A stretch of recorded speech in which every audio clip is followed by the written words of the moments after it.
Borno State, honestly, it used to be, this is where I was born and bred. This is where I schooled mostly. And honestly, Borno State that I grew up in was a very peaceful state, very calm state, a state where honestly it's a state where it was a model. I remember those days where we had the only problem we had in Borno State then was this Metesine that happened in 1980, is it 83, 82, 83 or so.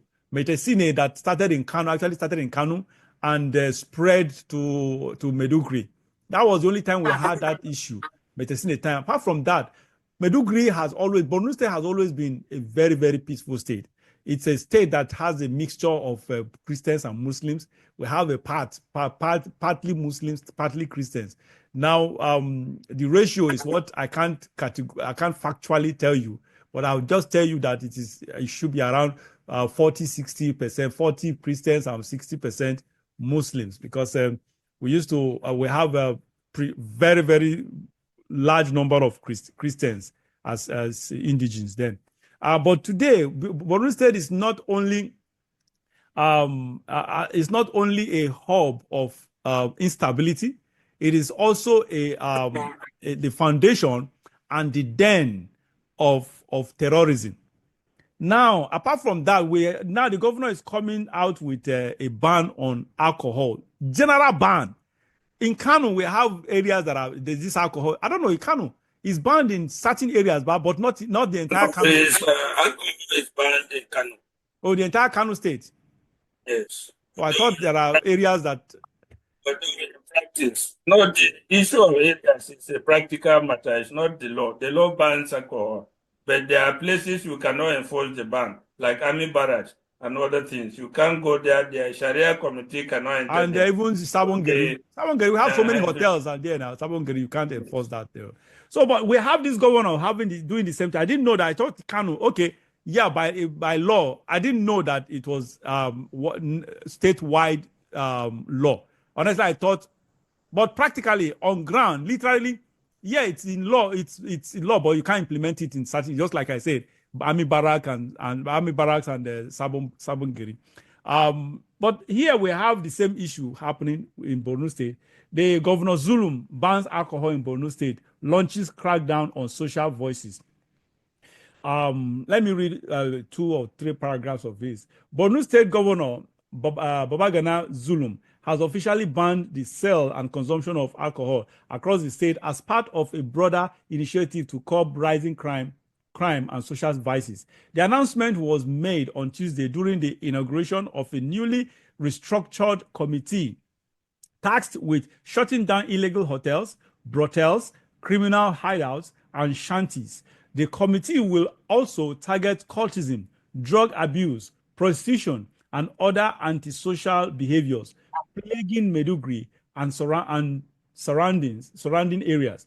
Governor Zulum said the decision to outlaw alcohol stems from growing concerns over violence involving rival factions, cult-related clashes, and an upsurge in thuggery and theft, which have claimed lives and destabilized communities. I don't know. Sometimes people in government they like solving problems using the wrong tools, towing the wrong line. Tell me, you just said something that in Kano we have the same law, but there are areas where you just can't implement this law. And I expect the same thing to happen in Borno State as well. So why are we fooling ourselves? Because even this same Sharia, these same laws you are talking about, this ban of a thing, we still have the real core Muslims. Some of them are even core Muslims that they actually consume this alcohol. They like in Kano, they visit this Sabongeri areas, they visit the barracks. So they still go with this, they still take this alcohol. So I don't know, and I will expect the same thing to happen in Borno State. Why are we deceiving ourselves? If you are banning something, why can't you, if you know that you are banning excuse me, outlawing, if you know you are outlawing something, but it will not actually, the implementation will be minimal, will be limited, or will not be widespread. Why fooling yourself? Why wasting this time and resources? Because resources will be put into this to actually implement it. So why make a mess of ourselves? Barrister, I don't know. It doesn't make sense to me for them to. Me, I don't take alcohol. I don't drink alcohol. Don't smoke, don't drink. So don't think I'm doing this because that is not, alcohol is never, it is never part of me. I don't do that. Never done that. So that is just the reality. But again, it's just like people saying banning gun. It's the same thing. Like me, I am not, I'm against the ban of guns, to completely against it. That's just it. But again, I've never held a gun in my life, never touched a gun in my life. That is just it. Just like alcohol, I hate you don't ban, alcohol is not the problem. Human beings are the problem. Just like we say guns don't shoot them, don't shoot human beings. Human beings shoot gun. So it is just the reality. The problem is the human being, it's the orientation. That is where the problem comes from. So I don't get it where you ban alcohol. Whether you ban alcohol, just like you ban gun. US, not US, Nigeria, we have the ban. Of course, we have that same law. Gun is banned in Nigeria. What do we have? We have crimes all over the place. We have insurgencies, we have banditries here and there, we have kidnappings here and there, we have crimes, robberies here and there. Where are they getting these guns from? The same thing we just talked about. All this alcohol banning of a thing, people are still drinking alcohol in states like that. Barrister. Yes, throughout history, whenever the government is overwhelmed with social problems, with criminality, and with other problems it cannot tackle, it seeks scapegoats in people and in other issues. We have seen it happen every time. In this case, the common scapegoat is alcohol, is prostitution, etc., etc. These two things, prostitution and alcohol, have been with man from the very beginning. Yeah. It is very difficult to separate them, to say, okay, alcohol or prostitution came at a certain time. They have been with human beings as far back as man was created. If before, just like you said, Borno was peaceful, and that time alcohol was being drunk in Borno, prostitution was going on in Borno, and it was peaceful. How do you wake up today to blame the insecurity in the state on alcohol, on prostitution? It doesn't add up. It does not make sense. It's just scapegoating the issues to show that you lack ideas to move the state forward. And it has happened even in the US. Remember in the 1920s, in the days of prohibition, when they banned alcohol, what they refer to as prohibition in the US. And what happened? It doesn't work.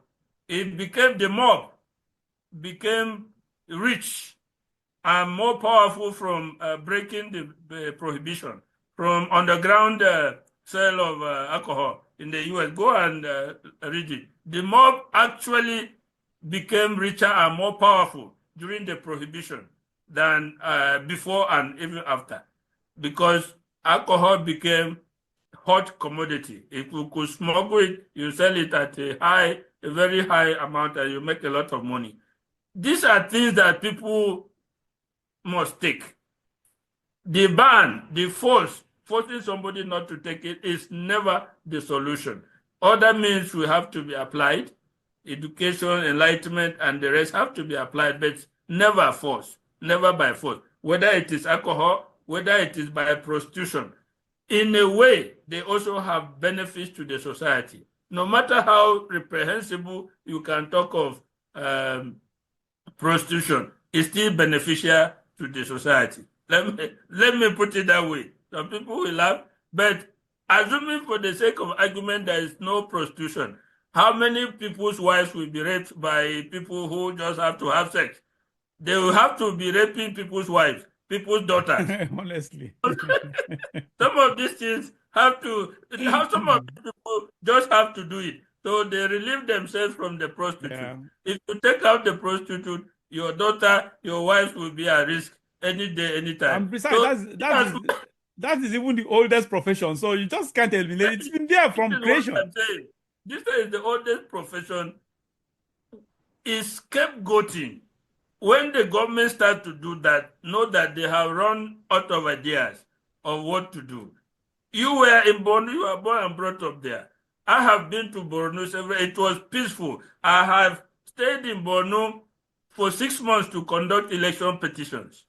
And we used to leave and come to Kaduna by 12 midnight. We arrived Kaduna by 4 a.m., 6 a.m., only to go back the following the Sunday. We'll come and reach Saturday morning. By Sunday night, we are going back. On the road, there was no threat at any time. We didn't go with security. We drove. There was perfect security. Alcohol was drunk there. Prostitution was there. So if today there's insecurity, why do you blame it on alcohol? How did alcohol change? Alcohol does not change. The prostitution does not change. So how did they now change to cause insecurity? So it is a simple fact that they are not thinking out of the box. They have run out of ideas. They want to attain cheap popularity, driven by religious zealotry. So you can understand it in that context, that yes, as we speak, people will still drink in Borno, prostitution will still do underground. They will go underground, and people will make money from it. That is it. The government, on the other hand, will lose revenue from taxation, from licenses. Yeah. Yeah, that's just it. You're right. Absolutely right.